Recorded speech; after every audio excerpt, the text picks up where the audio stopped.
For centuries the world has been told the same story. Cleopatra. The seductive queen.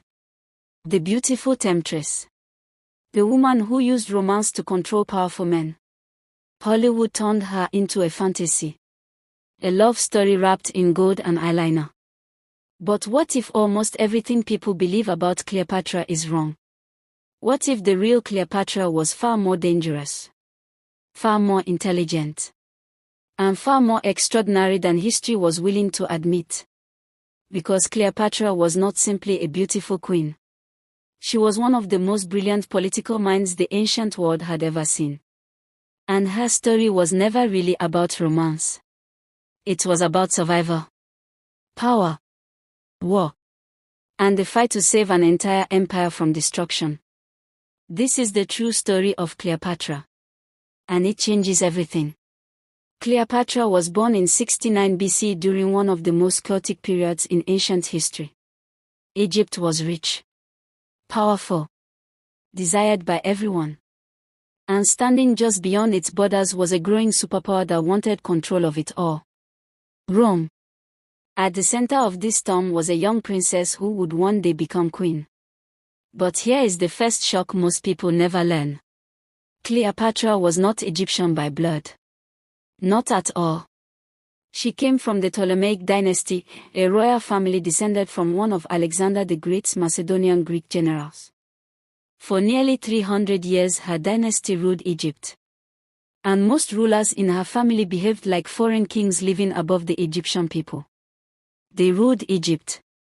But they never truly embraced it. Most never even bothered learning the Egyptian language. Until Cleopatra. And this changed everything. Unlike the rulers before her, Cleopatra understood something powerful. Real power is not just armies. Not just wealth. It is connection. Identity. Loyalty. So she became the first ruler in her entire dynasty known to actually speak Egyptian. Think about that. A dynasty ruling Egypt for nearly 3 centuries. And she was the first to truly speak to the people in their own language. But she did not stop there. Historical accounts suggest she spoke as many as 9 languages. 9. Greek, Egyptian, Latin, Hebrew, Arabic, and others.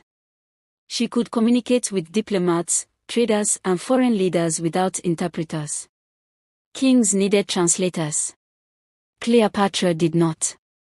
She also studied mathematics, astronomy, philosophy, medicine, politics. She was not simply sitting on a throne looking beautiful. She was studying how empires worked, how leaders rose, how kingdoms collapsed. Cleopatra was not just a queen. She was a strategist. And she needed every bit of that intelligence. Because Rome was coming. And here comes another lie history keeps repeating. People say Cleopatra was famous because she was beautiful. But ancient descriptions tell a more complicated story. Some ancient coins show sharp features, a strong nose, a face far from Hollywood perfection. So why did people become so fascinated by her? Because of her mind, her intelligence, her voice, her presence. Ancient writers described her as magnetic, captivating, the kind of person who walked into a room and changed everything instantly. History did not simplify her story because she was beautiful. History simplified her story because powerful women make empires uncomfortable. By the time Cleopatra became queen, Egypt was already weakening. Internal struggles tore the kingdom apart.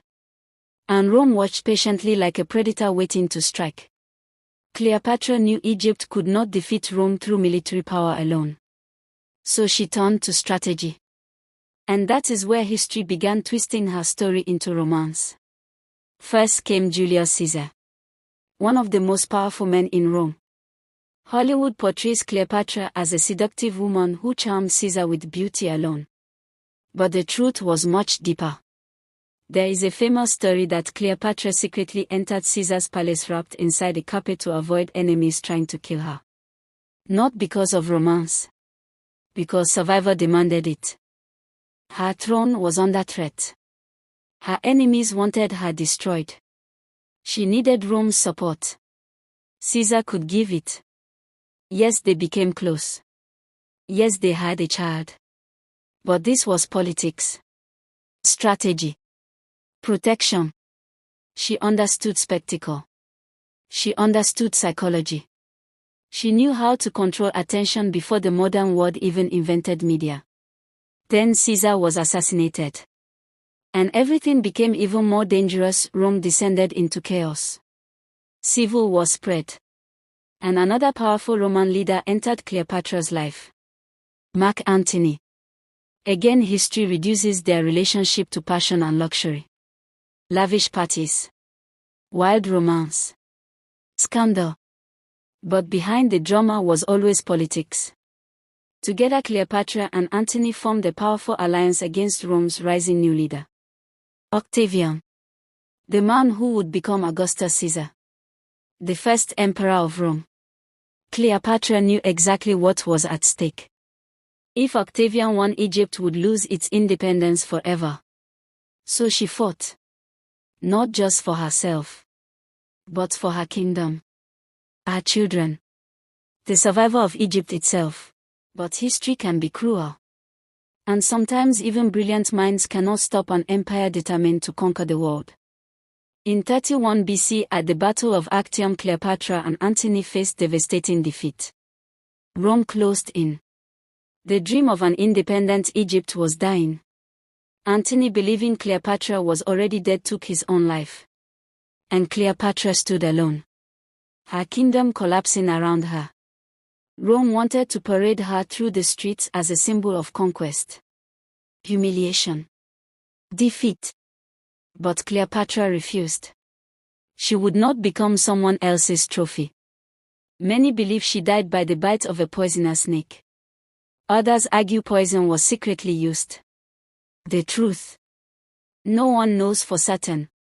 But one thing is absolutely clear. Cleopatra chose death over surrender. And with her death in 30 BC, ancient Egypt as an independent kingdom ended forever. Rome absorbed Egypt into its empire. One of the greatest civilizations in human history had fallen. But perhaps the greatest tragedy came after her death. Because over time the world reduced Cleopatra to a stereotype. A seductress. A beauty queen. A woman defined by men. Hollywood helped spread that image for generations. Films focused on makeup, romance, and beauty while ignoring her intellect, leadership, and political genius. They simplified one of history's most intelligent rulers into a fantasy.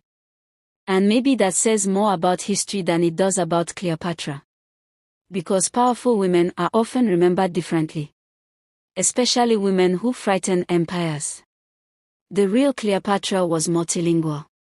Educated. Strategic. Fearless. A ruler navigating one of the deadliest political eras in human history. She was not perfect. But she was extraordinary. And perhaps the biggest lie ever told about Cleopatra is this. That her beauty was her greatest weapon. No. It was her mind. So the next time someone describes Cleopatra as simply a seductress, remember this. Rome did not fear her beauty. Rome feared her power. She spoke languages kings could not. Negotiated with emperors. Fought for her country. And stood against the greatest empire on earth. If history had told Cleopatra's story honestly from the beginning, would the world see her completely differently today? Drop your answer in the comments below. And subscribe to Unveiled History, because the truth is always more powerful than the myth.